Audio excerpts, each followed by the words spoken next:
on ne va jamais vous rendre votre humanité et vous allez devenir un cobaye. Et donc, tous les X temps, ils viendront avec une nouvelle expérience sur vous. Ils ne veulent pas vous respecter en tant qu'humanité, en tant qu'être humain. Et comment expliquer ça? C'est un petit peu... Vous savez comment certaines femmes, des fois, elles se sentent au travail. C'est ça qu'elles appellent le sexisme. Il faut bien comprendre le sexisme. Le sexisme, ce n'est pas dire d'une femme, « Oh oui, mais toi, tu es une femme, t'as dit. » Bon, en fait, ça se dit comme ça, mais ce n'est pas le fait que la femme, c'est une femme.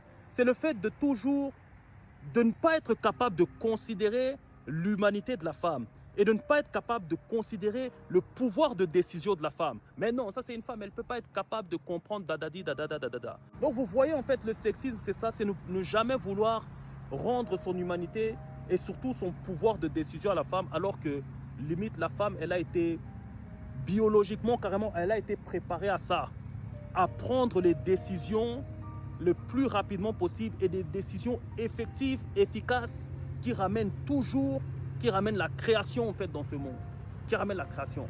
En réalité, certaines femmes, vous savez quand elles disent que si le monde il tourne pas rond, c'est parce que les femmes ne sont pas au pouvoir. En vérité, elles ont raison, mais ça c'est une autre parenthèse.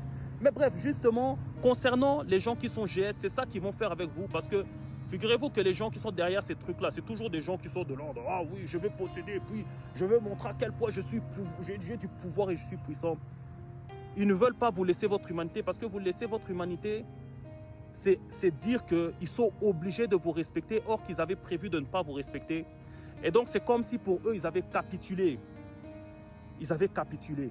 Et ils ne supportent pas cette idée d'avoir capitulé, d'avoir battu en retraite. Ils ne supportent pas, ils sont tellement magnanimes. Donc, ils vont faire la dissonance cognitive et vont décider, non, nous, ok, on ne peut pas faire de lui le coupable qu'on voulait faire, mais on peut le maintenir dans l'état de cobaye. Parce que si c'était un cobaye, eh ben, ce n'est pas un être humain.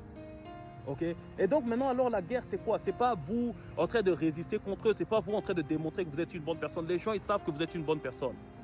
C'est vous en train d'asseoir votre souveraineté en tant qu'être humain sur cette terre et qu'ils ne peuvent rien y faire, parce que figurez-vous que lorsqu'ils se dressent contre votre souveraineté humaine, lorsqu'ils se dressent contre votre souveraineté que le Créateur vous a donnée, ils rentrent en guerre contre le Créateur, c'est-à-dire une guerre perdue d'avance.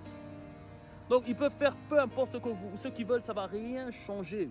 Que vous réagissiez, que vous ne réagissiez pas. Bon, je vous conseille quand même de ne pas réagir, mais surtout de vous concentrer, de travailler justement sur vous. Eh bien, ils peuvent faire ce qu'ils veulent, ça ne va rien changer. Le Créateur est le grand maître de toute façon, même si personne n'était avec vous, le Créateur, il avait déjà décidé. Vous êtes souverain. Donc, maintenant, ils vont commencer à jouer sur ça, essayer de faire de vous un cobaye en continuant de vous attaquer.